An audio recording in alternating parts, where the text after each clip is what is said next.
see is that these militants are so threatened by girls' education, and I think the reason for that is that they thrive on ignorance. I guess that's the way I would say it. They want to keep people as ignorant as possible, and they see education as a threat to their very backward ideas. And so I think from our perspective, it really is critical that we redouble our efforts and do everything we can to help girls be educated, to invest as much as we can in those girls, and to say that we believe in them and we believe in their futures and we believe that they are critical to their countries. President Obama believes that. Secretary Kerry believes that. No country will ever get ahead if they don't invest in their women and girls. You mentioned violence against women, and you visited the Pansy Hospital in Eastern DRC.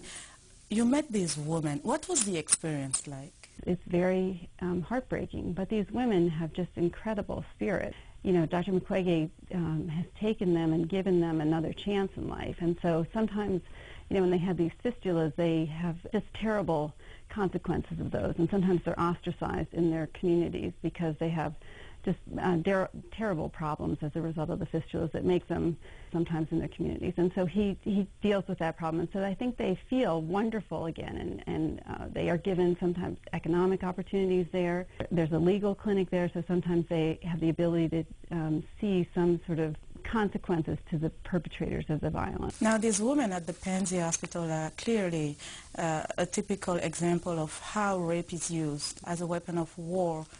How do you think that women can be protected in a setting where there is war, there is chaos, and they're just there? We really are at a point now where the international community is saying that rape as a tactic of war is no longer, not that it was ever okay, but we are all coming together now and saying this is not okay any longer, and that we will not tolerate this. We are trying to make sure that there are sanctions in place and mechanisms so that we can punish the people who do this so that they can't act with impunity.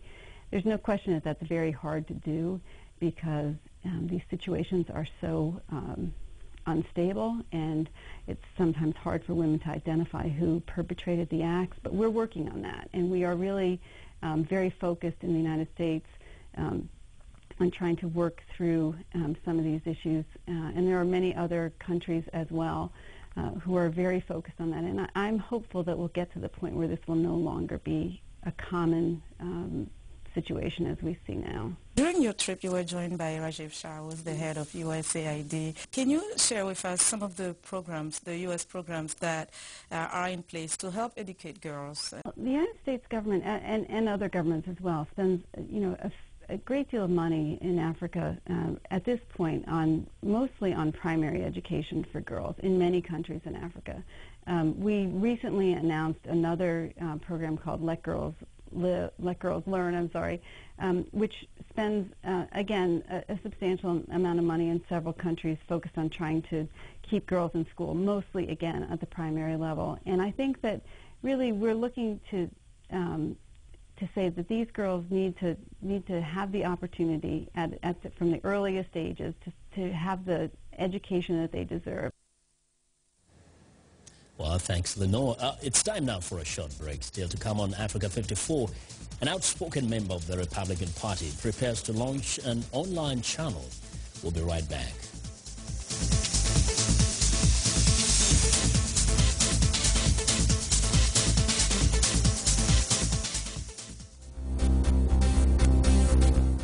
If you've just joined us, I'm Mariama Diallo, and here is a quick recap of today's headlines.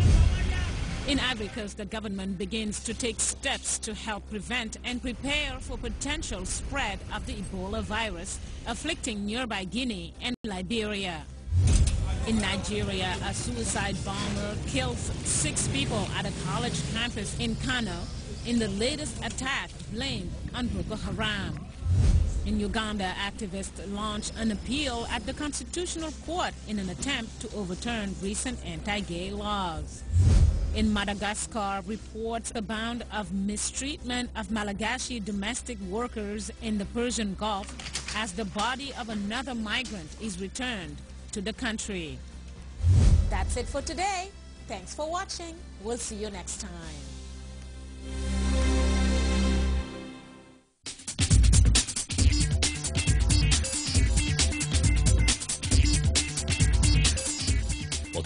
Africa 54. Well, children have meltdowns over just about anything. But how many crying fits go viral?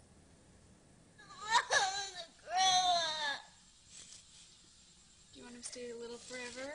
Yeah, he's so cute. He's so cute and it makes you cry. Yeah, and what has to be one of the cutest ever meltdowns over the Edward, the forward much of time 5-year-old Sadie Miller completely loses it over her fear that her 3-month-old brother, cousin, will one day cease to be a baby. The video has been viewed over 8 million times on YouTube and has made headlines around the world.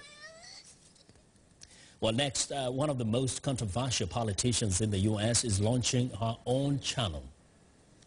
And welcome to a new project. This is a news channel that really is a lot more than news. This is a community. Well, former Alaska Governor Sarah Palin, the 2008 Republican nominee for vice president, is launching an online channel. The web-based network called SarahPalinChannel.com is subscription-based and will cost about $10 per month or $100 a year. In a 2-minute video, Palin says the content will be filter-free with no need to please the powers that be. And that is what is trending today. Now, it's almost over. South Africa's self-proclaimed one-rand man is spending the entire month of July using just coins, 1-rand coins to pay for everything. He says he wants to get more connected to his cash. He called his effort a social experiment to mark National Savings Month in South Africa. VOA's Laura Bowman has that story. For many, coins are just chump change, but not to South Africa's one-rand man. This Cape Town resident pledged that for 1 month he'd take his salary only in coins, coming in 3 bags and weighing about 150 kilometers each. He's vowed not to use credit cards, ATM cards, checks, or notes, and instead will pay for everything with 1 rand coins, worth about 10 cents. I'm basically doing it to get reconnected with my money again. Spending just went way out of track and just lost track of all my money. The experiment takes organization. Each cash delivery is counted and divided into Tupperware boxes. When he shops, he has to carry a heavy box of coins. His makeshift wallet only holds the equivalent of about $20. So he reflects hard on each purchase. Already realized the value of the rand, trying to match up to try and get better prices for what I'm looking for, and impulse buying went out the window completely.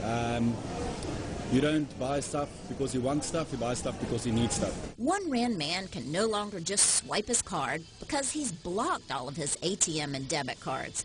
He's also temporarily stopped direct debits into his account. He says the lesson he's already learned has made him a rich man. Laurel Bowman for VOA News. That's it. Good night.